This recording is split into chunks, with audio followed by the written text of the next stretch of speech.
problema que viene de larga data, advertido en su momento y que concentra desde nuestro punto de vista una serie de acciones o inacciones que lo transforman en una especie de tormenta perfecta, ¿no? La falta de combustible, particularmente de gasoil, es producto, primero, de un aumento de la demanda, que alguien que está en el negocio lo tiene que prever. Si vos ves que hay una recuperación de la economía, va a haber más demanda. Segundo, de actitudes especulativas de diferentes sectores, sobre todo de lo que tiene la capacidad de acumular gasoil, grandes stock, compras mayoristas significativas y después salir a jugar al mercado como ellos quieren. Tercero, una imprevisión del gobierno que se le dijo una y otra vez que esto iba a pasar y terminó pasando. Cuarto, la crisis energética mundial que ha puesto a los combustibles en el ojo de la tormenta. Ya vamos a hablar con un especialista de esta cuestión, pero antes le vamos a pedir la opinión a Alberto, que es oyente del programa, transportista, camionero que nos escucha en distintos lugares del país. Le pedimos que nos diga, bueno, por dónde andaba. Nos mandó una fotografía de una Mendoza bajo cero, congelada, anda por Mendoza con su camión, y esto le preguntábamos respecto de qué está pasando con la venta de combustible, de gasoil particularmente. Con respecto al tema de gasoil está muy complicado, porque yo acá llegué a Mendoza, hay una estación de servicio que se llama Eloy Guerrero, y debe haber en este momento más o menos 60 camiones haciendo cola para cargar gasoil. Entre brasileros, paraguayos, chilenos, todo. Y yo el otro día me fui a Reconquista, de Río Cuarto a Reconquista, y de Reconquista hasta Las Varillas pude echar únicamente 50 litros 3 veces, es decir, 150 litros en cada estación de servicio que podía cargar, que tenían. Y ¿cómo es?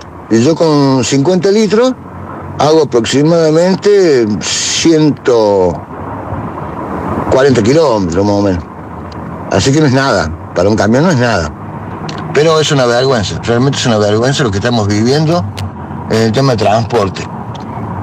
Así que, bueno, eso es lo que te puedo comentar, que está muy complicado, muy complicado.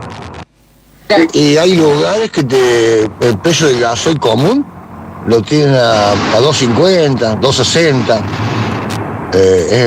Es abuso todo. Claro, lo que dice Alberto es algo que está ocurriendo. No es que solamente sea la faltante de gasoil. Hay un problema de especulación. Algunos se estoquearon. Me contaban que hay empresas, grandes empresas, voy a citar una, Arcor, que va y compra en las estaciones de servicio partidas completas. Llega todo el stock y se lo guarda para ellos, ¿no? Tienen ese poder de imponer que hace que no sea justa la distribución. Bueno, en eso hay por parte del Estado una falta de control. No puede ser que el poderoso se apropie. Pero también hay dentro del sistema de compra mayoristas aquellos que compraron y que lo están administrando y cobrando valores exorbitantes ante la necesidad y la demanda.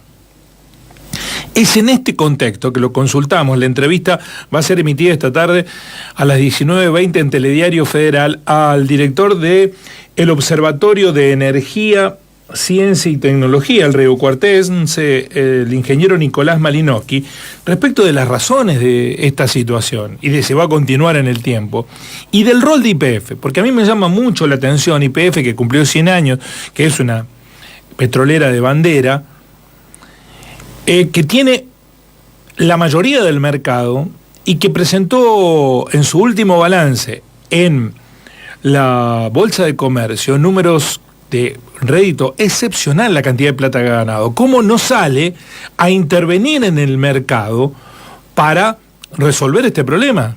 Ahora dicen que ha comprado 3 barcos cargados de gasoil porque no alcanza, pero ha entrado YPF en la misma lógica de las otras petroleras. A YPF la maneja el señor González, que es de la estructura política de Cristina Fernández, de la Cámpora, que podría, en vez de darle ganancia total, lo van a criticar igual. Bullrich y toda la banda va a criticar igual a YPF si da ganancia o da pérdida. La critica porque es del Estado, la va a criticar igual. Pero ¿de qué sirve tener réditos excepcionales si vos no resolvés problemas que están ligados con la producción?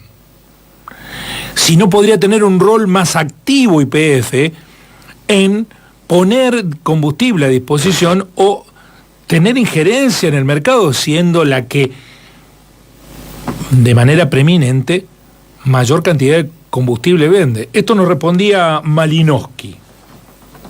Claro, o sea, YPF es la responsable de abastecer el mercado interno, no así las bocas petroleras, ¿no? Entonces, las bocas petroleras no tienen la obligación de importar, digamos, el combustible, a menos que se llegue a un acuerdo con YPF y Secretaría de Energía y los demás actores del gobierno, ¿no? Entonces, ahí claramente lo que nosotros vemos es que tiene que haber una política fuerte de parte del Estado Nacional y tomar riendas en el asunto, ¿no? O sea, nosotros creo que al principio de año también lo mencionábamos, digamos, o sea, se podía declarar una emergencia energética por el contexto internacional que estamos viviendo.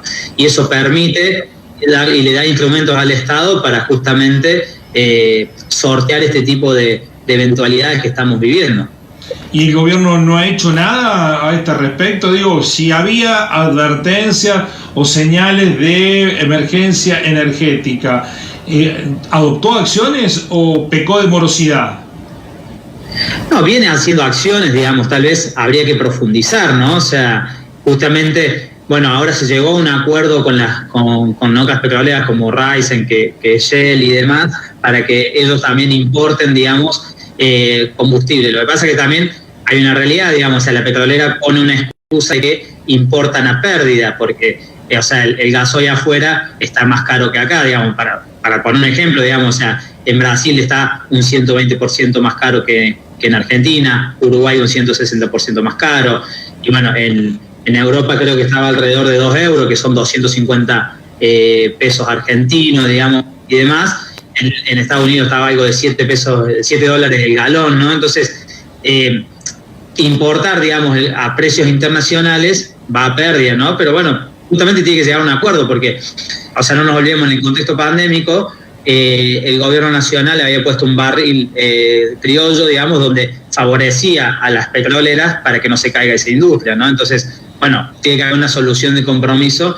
y tomando medidas en conjunto, ¿no? O sea, bueno, en este momento van a perder. La lógica que intuís en tu análisis, Nicolás, es cuando las petroleras la pasaban mal en la pandemia, el gobierno les garantizó un precio que no se pagaba en el mundo. Y exactamente, ahora falta combustible en el país, las petroleras quieren el precio que se paga en el mundo y no proveen al interno. ¿Es así? Claro, o sea, es un ganar-ganar serían para las petroleras, ¿no?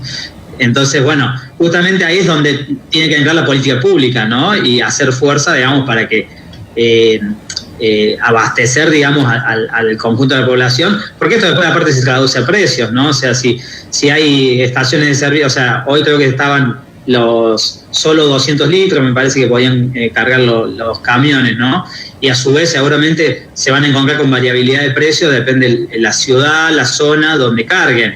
Todo eso después se repercute en precios, ¿no? Y en un contexto inflacionario de un 60-70% como tiene el país hoy, va a repercutir en toda la cadena. Entonces hay que hacer, o sea, son medidas que no puede ser solo, digamos, de abastecimiento, sino que tiene que haber múltiples medidas para que esto no tome escalada, no solo por la falta de gasoil, ¿no? Sino porque esto después repercute en la inflación, después repercute en el trabajo, o sea, si no hay movilidad de transporte, eso repercute en el trabajo, digamos, o sea, también hay que tomar en cuenta, digamos, o sea, el paro camionero no fue solo, digamos, por la falta de gasoil, sino también había otras medidas que estaban en torno al trabajo, digamos, de reclamos gremiales de ese sector.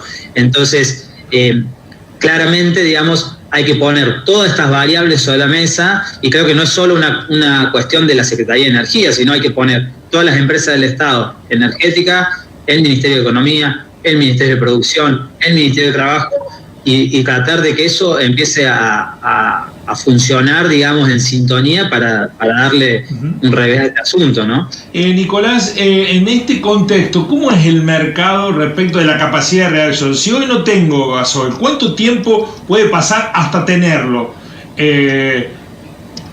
Mira, yo no creo que con esto, con las acciones que salió YPF, digamos, a tomar, digamos, que van a hacer la importación de, creo que 3 buques va a traer ahora, en el corto plazo no va a haber faltante, digamos, o sea, más allá de, o sea, puede haber sectores que pueda haber una demora por la distribución, ¿no? No creo que llegamos a estar semanas sin gasoil, ¿no?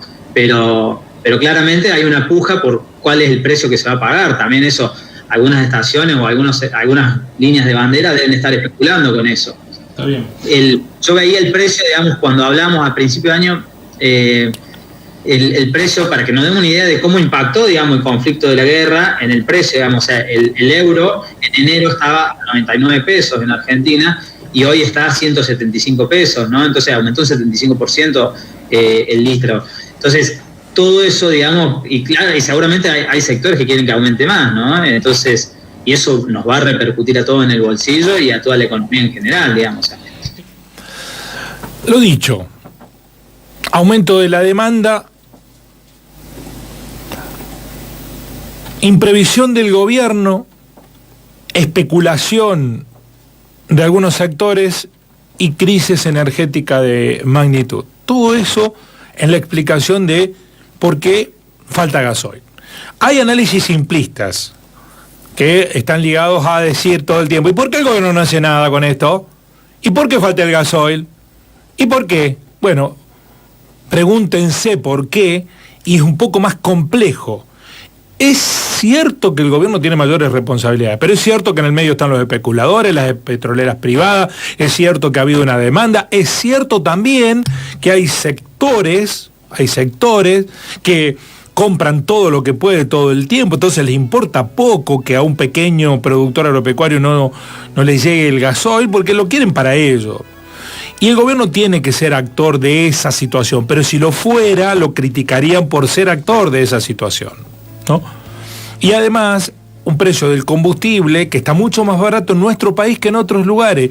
Y ustedes me dicen, bueno, pero está carísimo el combustible acá. Sí, claro, porque lo que ganamos nosotros es muy poco.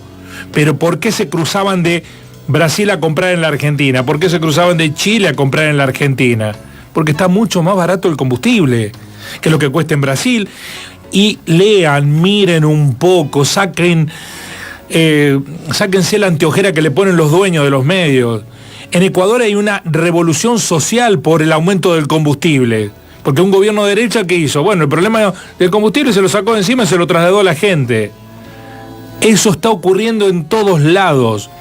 En España se aplicaron medidas durante el fin de semana para ver cómo pueden evitar que el impacto de la suba de los combustibles se traduzca en mayor costo energético para la gente, y también hay un estado de bronca por esta situación. En Alemania falta el gas y han tenido que comprarlo a los Estados Unidos por este conflicto con Ucrania. Van a tardar 2 años en adaptar el sistema que ellos tenían ya establecido con el gasoducto que venía de Rusia.